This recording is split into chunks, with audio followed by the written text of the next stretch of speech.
What's up yo, I'm Engo Adventure and welcome back to my vlog. So ngayong video na to mga ka-adventure, ituturo ko sa inyo mga ka-adventure kung paano tanggalin ang inyong mga violation sa inyong mga Facebook account, yung unoriginal content na violation sa inyong Facebook account mga ka-adventure. So paano natin gagawin? Ito mga ka-adventure, sundan nyo lang to step by step para malaman yung mga ka-adventures. Paano nga ba tayo nagkakaroon ng ganyang violations mga ka-adventures? Sasabihin ko na mga ka-adventures dahil sa ating ina-upload na video na hindi sa atin. So, tinatawag na po dyan na reuse content ang ina-upload natin. So, magkakaroon talaga tayo ng ganyang violation. Possible mga ka-adventure magkakaroon tayo ng violation na ganyan, yung unoriginal content. For sure yun mga ka-adventure dahil nag-upload tayo ng video na hindi sa atin mga ka-adventure. So paano nga ba matanggal itong violation na yun mga ka-adventure? Ito sundan nyo lang ito mga ka-adventure. So una natin gagawin, pupunta lang tayo sa ating Facebook profile mga ka-adventure. Main profile ha mga ka-adventure. Click ating main profile, then pupunta tayo sa C dashboard, then pupunta lang kayo sa mahina lang yung signal mga ka-adventure, so ano ko lang ulit, pupunta sa Facebook. Ayan, pupunta tayo sa ating dashboard. Ayan, pupunta tayo sa monetization mga ka-adventure. Ayan, tapos pupunta tayo naman dito sa stars, pipindutin natin yung stars mga ka-adventure. So yan, makikita natin dito yung ating unoriginal content na violation. So malalaman nyo yun mga ka-adventure kasi mayroong pulahan na nakanote dun sa taas.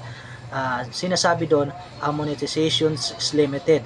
You are no longer earning on some of your content because you're not following our content monetizations policies. So ibig sabihin yan mga adventures, hindi po kayo sumunod sa policies ni Facebook, kaya kayo nagkakaroon ng ganyang violation mga ka-adventures. Almost ng mga ka-adventures sa violation na ganyan dahil sa unoriginal content nga, yung sinabi ko kanina, yung nag-upload tayo ng hindi sa atin na video. Isa pa doon yung mga ka-adventure, yung nag-upload kayo ng mga nanggagaling sa ibang platform tulad ng TikTok at saka yung CapCut, yan mga ka-adventures.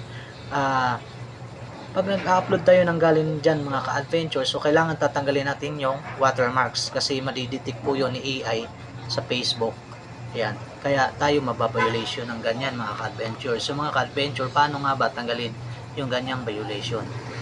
So pupunta tayo sa, dito na tayo, screenshot lang natin ito yung monetizations limited. Yan, pag screenshot, then balik tayo ulit sa ating main profile, pindutin natin ulit yung ating main profile, and then pindutin natin yung picture natin sa main profile. So, pupunta tayo dito sa tatlong bilog doon sa baba mga ka-adventure, then pupunta tayo sa your profile link, copy link nyo lang yung profile natin mga ka-adventure, then balik tayo ulit sa ating dashboard. Ayan, sundan nyo lang yan mga ka-adventure, dashboard ulit, scroll up nyo lang mga ka-adventure sa ilalim makikita yung creator support mga ka-adventure, creator support, doon pala tayo mga ka-adventure. So pipindutin natin creator support, and then pupunta naman tayo ulit sa monetizations ulit. Ayan, then dito tayo sa making money with stars, pipindutin natin yan mga ka-adventure. Then stars on FB Reels, yan pipindutin natin. Ayan, so sa ilalim mga ka-adventure may nakalagay dyan na contact us, so pipindutin natin yung contact us mga ka-adventure. And so ang lalabas doon mga ka-adventure, hihingi sila ng link. Yung link na ilalagay natin dyan, yung kina-paste natin kanina na link ng ating Facebook profile, yan ipipaste natin dito.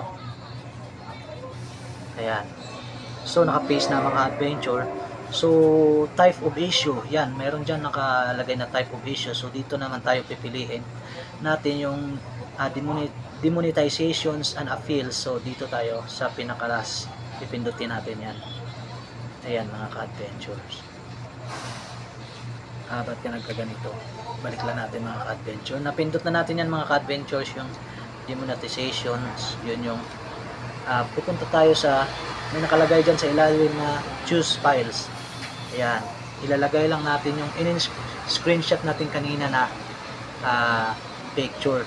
Yun, pupunta tayo sa ating gallery, tapos ilalagay natin in screenshot natin kanina, then i-check lang natin. Yan, para lagayan doon mga ka-adventure. Antayin lang natin mga ka-adventures.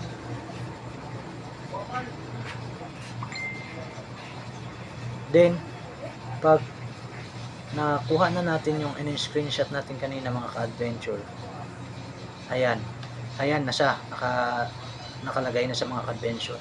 So, pipindutin lang natin yung send mga ka-adventure. Ayan, antayin nyo lang mga ka-adventure. So, yung process ng mga ka-adventure, 4 days and 5 days, ganyan mga ka-adventures.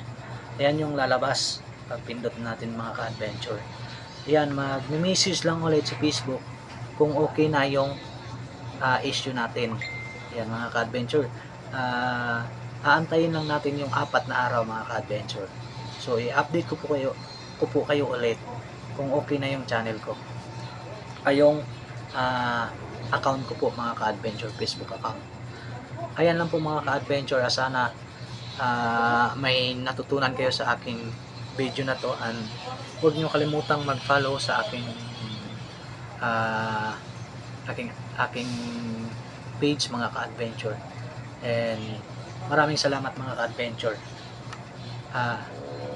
Hanggang dito na lang po yung aking video mga ka-adventures, and once again, thank you so much sa panonood.